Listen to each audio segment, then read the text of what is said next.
Assalamualaikum warahmatullahi wabarakatuh.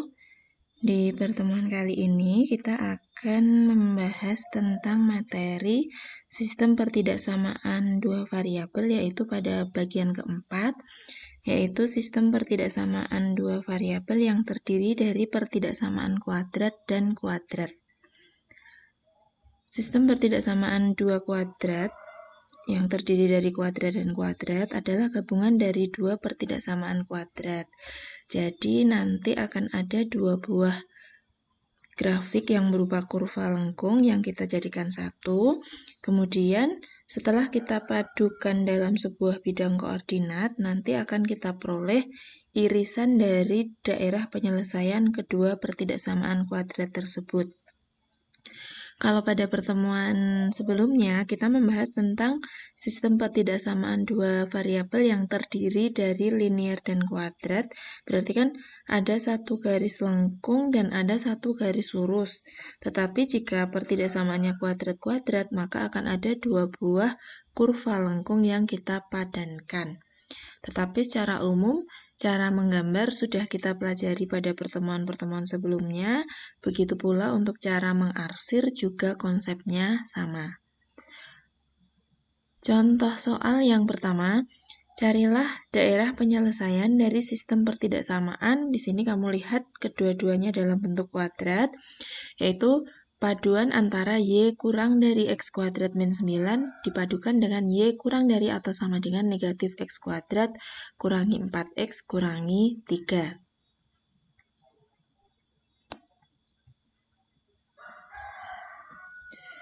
Langkah yang pertama, kita akan menggambar grafik fungsi kuadrat pertidaksamaan kuadrat Y kurang dari X kuadrat min 9. Kita ingat yang kita gambar adalah batasnya, sehingga tanda kurang dari, yaitu tanda pertidaksamaan, kita ubah menjadi tanda sama dengan. Tetapi jangan lupa karena di sini tandanya kurang dari, tidak ada tanda sama dengannya, maka nanti garis yang kita gambar dalam kurva lengkung adalah garis yang putus-putus. Nah, Y sama dengan X kuadrat min 9 kita gambar dengan langkah-langkah yang ada. Kita akan mencari titik potong terhadap sumbu X. Kalau titik potong terhadap sumbu X, maka syaratnya adalah Y sama dengan 0. Dari Y sama dengan X kuadrat min 9, kalau Y-nya kita ganti dengan 0, kita peroleh 0 sama dengan X kuadrat min 9.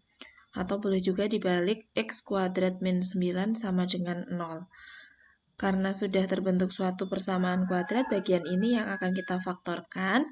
Karena X kuadrat, maka kita pisahkan menjadi X kali X.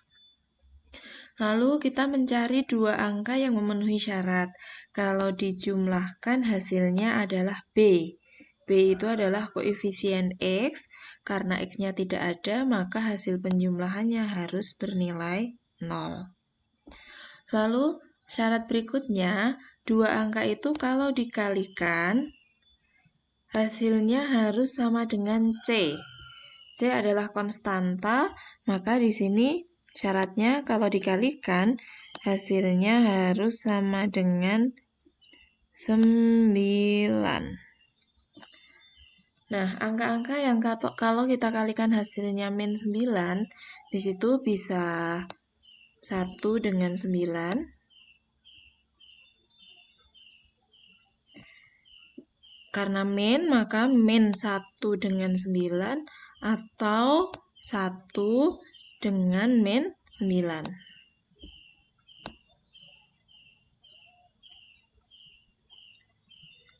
Kalau dikalikan hasilnya min 9, pilihan lain adalah 3 kali 3.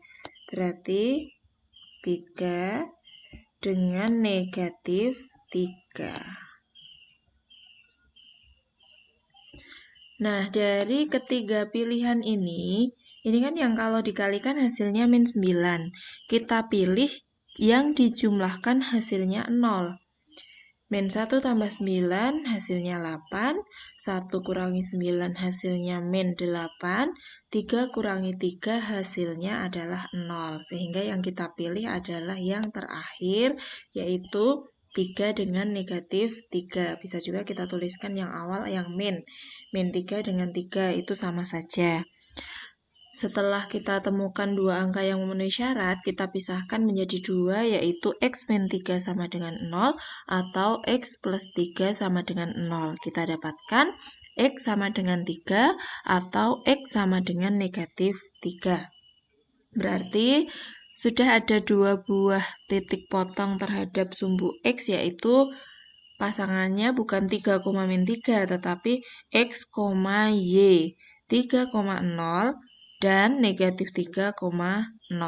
Ini adalah titik potong terhadap sumbu X. Nah, berikutnya langkah yang kedua, kita mencari titik potong terhadap sumbu Y dengan syarat X-nya harus sama dengan 0. Dari persamaan kita, Y sama dengan X kuadrat min 9, sekarang X-nya kita substitusi dengan 0, maka kita dapatkan Y sama dengan negatif 9. Sehingga titik potong terhadap sumbu Y yang kita peroleh adalah pasangan antara X, Y, yaitu 0,9. Langkah yang ketiga, kita menentukan titik puncak, yaitu pasangan antara P, Q. X kuadrat min 9, maka nilai A sama dengan 1. A adalah koefisien X kuadrat. B adalah koefisien X, berarti 0. Lalu C adalah konstanta, yaitu negatif 9. Kita cari P dengan rumus min B per 2A. Dimasukkan angkanya, kita dapatkan nilai P sama dengan 0. Nilai Q itu adalah pasangan dari P, sehingga kita masukkan P sama dengan 0 ke persamaan kita untuk menggantikan nilai X. Q sama dengan X kuadrat, berarti X-nya diganti 0, 0 kuadrat kurangi 9. Kita dapatkan Q sama dengan negatif 9.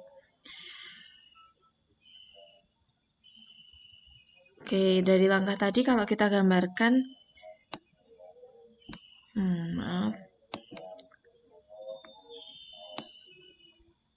Nah, misalkan ini saya punya sumbu.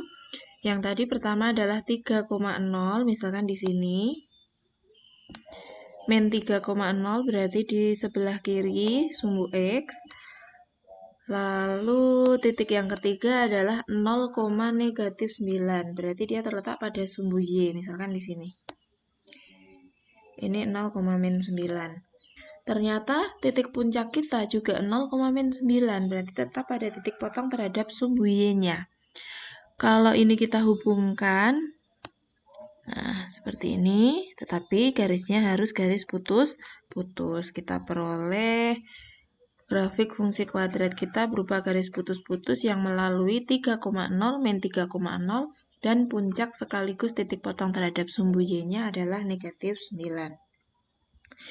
Yang kita cari adalah suatu pertidaksamaan dengan tanda ketidaksamaan yaitu kurang dari Y kurang dari X kuadrat min 9. Dari sini, karena kita punya batas suatu fungsi kuadrat itu memisahkan daerah kita menjadi dua, yaitu daerah yang di dalam saya simbolkan sebagai daerah 1, dan daerah yang di luar saya simbolkan sebagai daerah 2. Yang kita cek adalah daerah yang memuat 0,0. Jadi di sini, ini yang kita cek adalah daerah 1.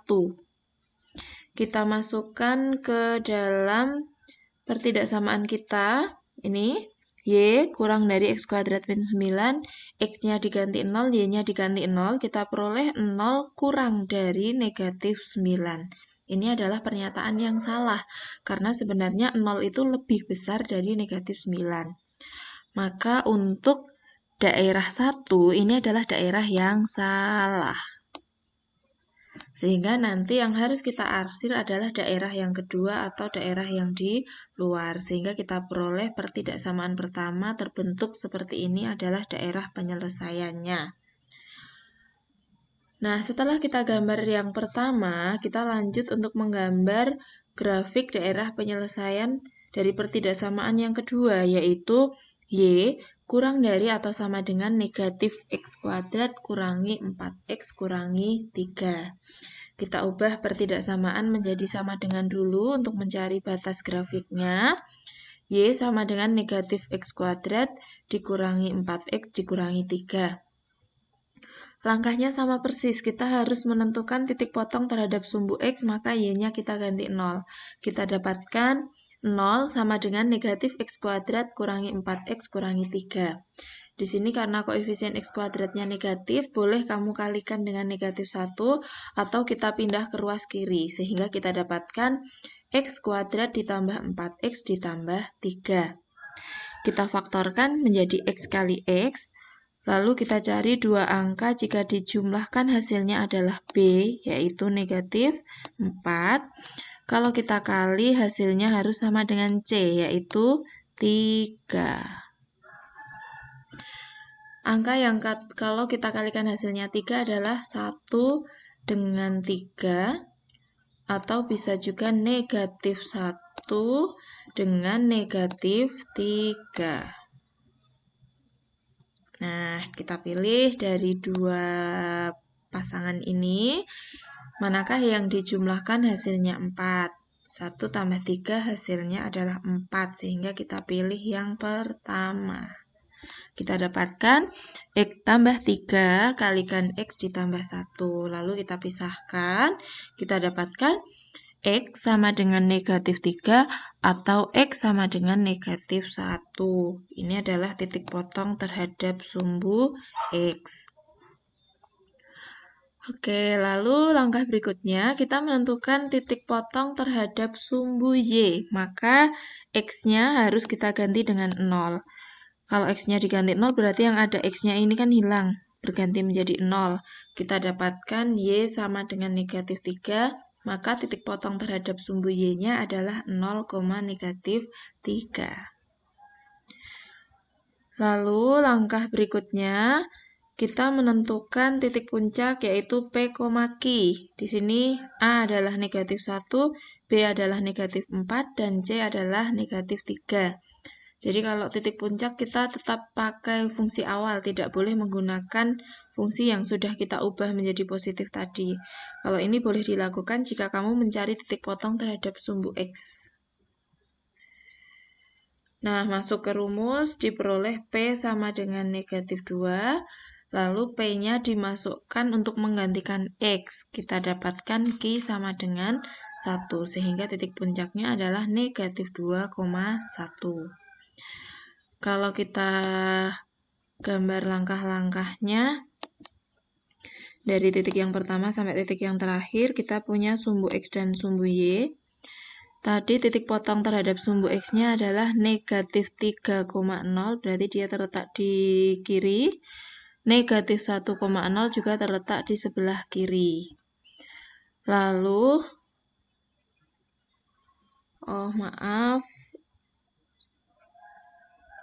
terus di sini titik potong terhadap sumbu Y-nya adalah 0, negatif 3, berarti dia terletak di sumbu Y bagian bawah.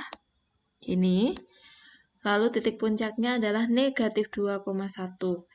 X-nya negatif 2, Y-nya 1, sehingga kalau kita pasangkan ada di sini.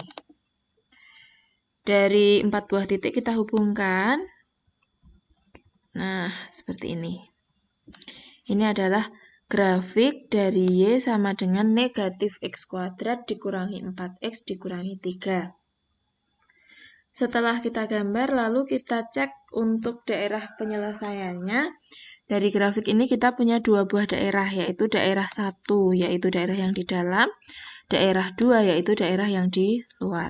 Misalkan seperti itu, kita cek daerah yang memuat 0,0. 0,0 itu kan ada di sini. Berarti yang kita gunakan, yang kita cek adalah daerah 2. Kita masukkan 0,0, Y-nya ganti 0, X-nya juga diganti 0. Kita peroleh 0 kurang dari negatif 3. Ini adalah pernyataan yang salah. Berarti daerah yang memuat 0,0 atau daerah 2 ini adalah daerah yang salah. Berarti daerah penyelesaiannya adalah daerah 1 atau daerah yang di dalam. Kalau kita arsir seperti ini. Langkah yang terakhir kita akan menggabungkan dua buah grafik penyelesaian di sini sudah ada. Kalau kita arsir tadi untuk daerah yang pertama, yang kita arsir kan di luarnya.